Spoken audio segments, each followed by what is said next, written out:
Eu sou Bruno Esivac. E eu sou Josi Ishkar. E nós hoje vamos falar sobre os Exus. Quem são os Exus? Vamos lá?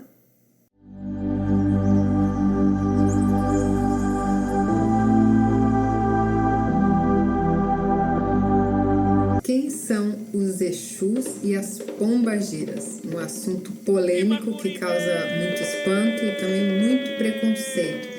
Hoje a gente vai falar de uma forma clara e bem objetiva para você desmistificar e também compreender mais quem são esses nossos guardiões que guardam o nosso caminho aqui nessa jornada na Terra, nós encarnados, e também as nossas trajetórias reencarnacionais, né? A nossa encarnação, ou seja, como fosse uma força policial de nós encarnados.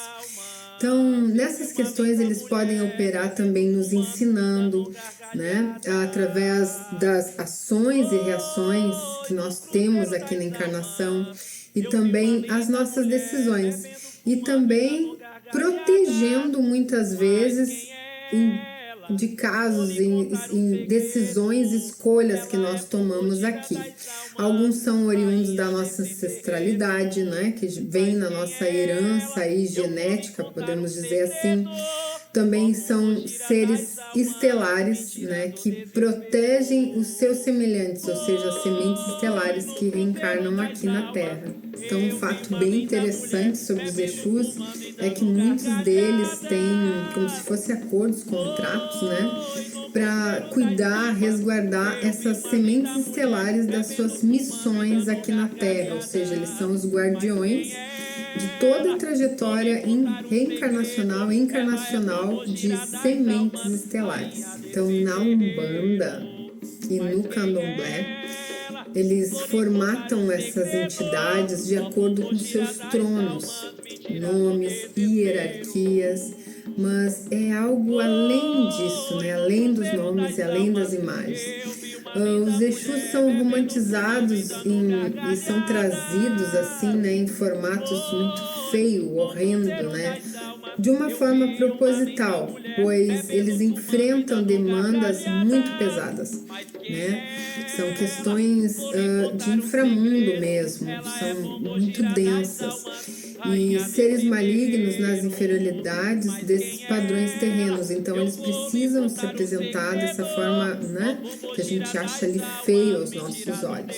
Por esse motivo, porque eles lidam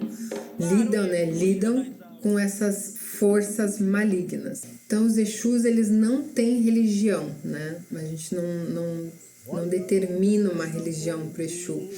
Eles têm essa início, talvez, né, da apresentação dele nessas religiões afro-bandistas ou candomblé, porque essas foram as que trouxeram de forma clara os conceitos dessas consciências. Então, qual é a relação desses guardiões na nossa realidade atual, né, inseridos na matriz de controle?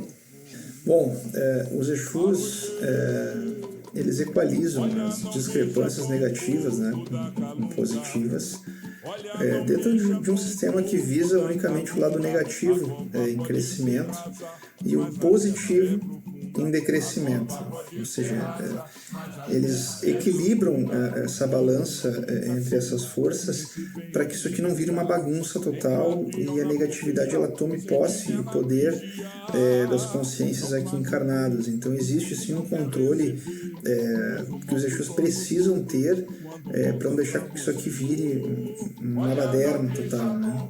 Eles protegem pessoas que são mais atacadas pelas demandas realizadas pelos representantes da matriz de controle, seja por centros espiritualistas e até mesmo igrejas. Tá?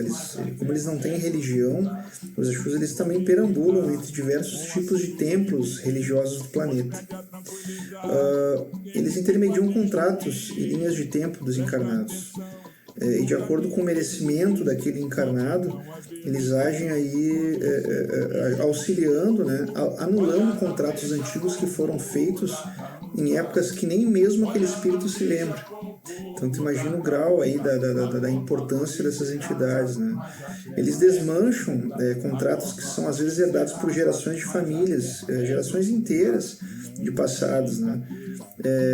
Contratos feitos muitas vezes aí em eras que esses espíritos nem encarnavam ainda, que vagavam ainda nas infradimensões. Alguns contratos não são desfeitos, tá? Levando em consideração as decisões que a própria pessoa encarnada possui diante da vida, se ela está ou não mais polarizada na negatividade. Então, esses contratos eles não são desfeitos, eles só são desfeitos de acordo com a possibilidade daquele espírito de realmente procurar algo melhor do que ele já se encontra, na condição que ele se encontra encarnacional daquele momento, né? Eles também retiram dispositivos implantes de inteligências negativas quando aquilo atrapalha demais a caminhada encarnacional das pessoas aqui no nosso planeta, né?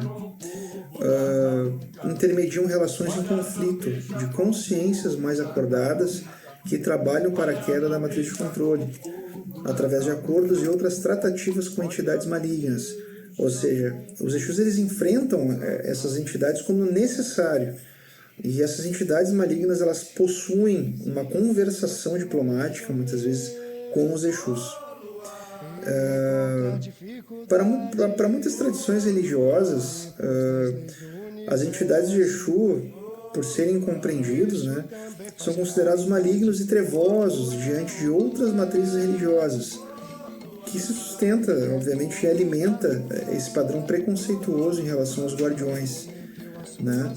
Mas por que isso acontece? Porque muitas vezes os Exus eles tratam questões encarnacionais de forma dura. Às vezes os Exus eles vêm mesmo de uma forma mais dura para falar com as pessoas, e através de suas ações também, inclusive como cortes e outras determinadas coisas que são retiradas do caminho daquela pessoa para o crescimento dela, embora aquela pessoa acredite que tenha sido feito algum trabalho, algum mal, mas na verdade o que foi retirado ali foi apenas algo que não fazia bem para a encarnação daquela pessoa. Então aqui a gente se depara com um nível de consciência muito mais elevado do que o bem e o mal terreno e humano, né, como a gente conhece hoje aqui na Terra. Então nós vamos falar agora sobre os Exus de lei. Não sei se você já ouviu falar, né? Os Exus de lei, eles são seres que não fazem mal de qualquer forma, ou seja, se tu vai num lugar, né, e se faz alguma coisa de mal para alguém, esse não é um trabalho oriundo de um Exu de lei. Os Exus de leis, eles operam com a verdade consciencial, com a dignidade crística, né? Com a consciência crística e as leis divinas, as leis que vêm lá de cima. Eles servem a propósitos muito claros sobre questões da nossa realidade. E sempre que eles podem, eles nos aconselham de forma direta diante de desafios e perigos que nós encarnados estamos passando. Ou seja, eles atuam, como o Bruno falou, né, anteriormente, limpando e desfazendo esses contratos que a gente faz. Muitas vezes, se tu encarnou, né, numa situação bem difícil, né, a gente ouve muito falar, né, os Exus nos trazem isso, que às vezes a gente passa encarnações como que dormindo, ou seja, preso no inframundo ou nesse plano umbral, né, que se chama. E ali tu faz contratos, e aí tu reencarna hoje sem saber, onde tu tem compromissos com alguns seres do inframundo, né? E esses Exus de leis, eles, conforme ali o Bruno já tinha falado, ele vê qual tá o teu grau de merecimento. Então, se tu é uma pessoa que faz o bem, que tem ali compaixão, que já tá trabalhando nesse amor crístico, não tem por que tu ficar carregando, e muitas pessoas carregam de familiares, de encarnações passadas, todo esse peso. Aí elas ficam como que pagando, né, se a gente fosse dizer assim, por essas decisões inconscientes. E aí esses Exus de lei trabalham nesse âmago, né? Sempre em prol do bem. Eles são extremamente poderosos nas suas colocações energéticas. Eles também podem existir simultaneamente em diversos locais do planeta, ou seja, não tem barreira nenhuma para a atuação deles. E muitos destes, muitas vezes, são emanações de consciências estelares. Isso que é interessante nós falarmos. Muitas vezes eles são consciências estelares de outros orbes, planetas, e se vestem, né, usam essa roupa de Exus para operar aqui na Terra como guardiões, sempre que necessário, aí essas nossas demandas como encarnado. Também existem os Exus de não lei, né, que são os Exus que trabalham de forma mais independente, né, aí das leis crísticas e da fonte divina. Algumas informações que nos foram trazidas é que alguns desses Exus eles não obedecem às leis terrenas e nem mesmo da matriz de controle. Eles obedecem apenas a lei do grande Deus, que não é o Deus daqui, mas ainda assim, por falta de evolução e sabedoria, eles acabam cometendo erros e muitas vezes são arrastados energeticamente por causa desses erros, né? Eles operam, tá, para ambos os lados da dualidade. Eles podem trabalhar tanto para o bem quanto para o mal, diferente dos Exus de lei que trabalham apenas para o bem, né? E, enfim, eles decidem para que lado trabalhar. Isso vai muito, depende muito da demanda, o motivo dessa demanda e o pagamento. Então todas essas coisas são pesadas para um Exu de não lei, sobre como vão operar e por que vão operar, né? As religiões da Umbanda definem os Exus que trabalham para o mal como quiumbas, obsessores aí com alto poder magístico, semelhante aos Exus de lei, mas não tão poderosos assim, e que operam de forma negativa, né? Eles podem vir também a trabalhar para o bem em diversos momentos da caminhada deles na Terra entre os encarnados, mas operam pela negatividade, né? Dependendo dos motivos que motivam eles a esse caminho. Aos que operam contra a dualidade negativa, a gente pode dizer que eles operam favoravelmente. Aos que operam pela dualidade negativa, eles ajudam a matriz de controle, sem saber muitas vezes, ou até sabendo e aceitando esses contratos de serviço, né, da matriz de controle. Mas também há Exus de não lei que não são negativados e tampouco operam pela negatividade, pois eles já compreendem a realidade sobre decisões como essas e o que isso influencia neles mesmos, no campo deles como Exus, para possibilidades futuras aí de novas possibilidades evolucionais. Então, por esses motivos, mesmo os Exus de não lei, eles acabam operando pela luz. Então, os Exus, eles operam aqui na Terra desde quando ela foi formatada para receber a vida humana. E os primeiros rudimentos de civilizações, né, começaram desde os primórdios, então podemos dizer assim. Eles são exímios magistas. Eles utilizam símbolos e outros conhecimentos, como a geometria sagrada, para mudar a realidade de pessoas, de situações, né, consciências, e primam pela verdade. É essa a transmutação. Atuam diretamente com os comandos estelares. Eles são como porta-vozes atuantes aqui.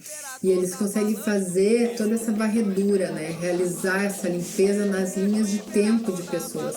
E alterna o rumo de vida para um bem maior, ou seja, ele atua nessas infinitas possibilidades, a gente pode dizer assim. São muito poderosos. E esse poder, ele vai além da nossa compreensão. Ou seja, além de ter esses conhecimentos, informações que a gente não tem acesso, né? Ou seja, proibidas até de serem passadas para nós, porque nossa consciência não conseguiria dar conta de tudo isso.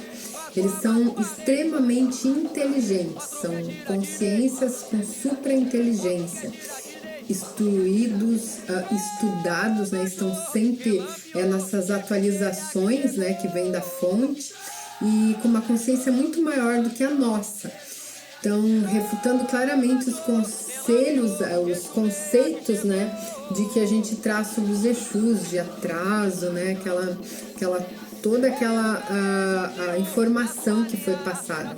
Então, hoje na Terra existem mais de 5.000 Exus trabalhando, de forma contínua em todo o planeta aqui, né? Então é um trabalho bem árduo. Todos nós, seres humanos, temos um guardião, ou mais, né? Então é um trabalho muito pesado. Eles são aqueles trabalhadores que, a gente pode dizer assim, né? Vamos dizer, que vestem a camiseta mesmo. E todas as culturas, diferentes culturas, credos e espiritualidades. Essa é a atuação deles, né? Muitas entidades umbandistas aí e do candomblé, elas descem ao planeta em formato de entidades religiosas afro-umbandistas. Aqui nós estamos falando de pretos velhos, caboclos, pretas velhas, exus, pombagiras. Todas essas entidades, muitas vezes elas são, na verdade, consciências estelares que descem até aqui, principalmente em casas de Umbanda, e realizam trabalhos de cura específicos para determinados casos de determinados encarnados.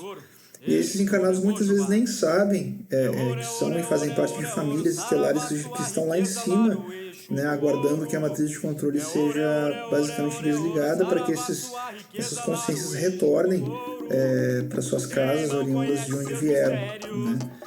Então a gente pode citar aqui arturianos, comandantes estelares e demais etnias extraterrestres que se transvestem de entidades como Exus, né, para fazer esses trabalhos aqui na Terra.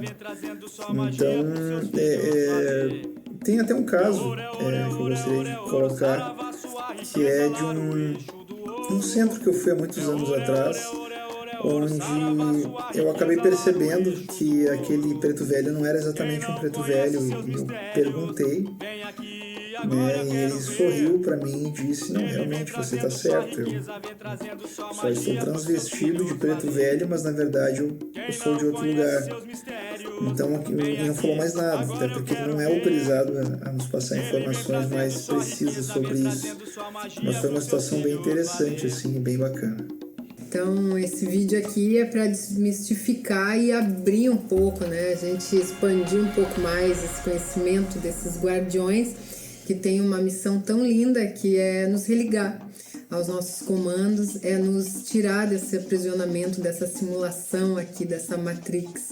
Então, quem aí já está pronto, né, para parar com aquela fala de na próxima vida eu arrumo isso, isso ou aquilo, você pode se conectar com seus guardiões para, quem sabe, missões em outros planetas, né? Então, o seu religamento, ele funciona através dos guardiões, eles que fazem esse caminho para te voltar à tua verdadeira morada e à tua família espiritual.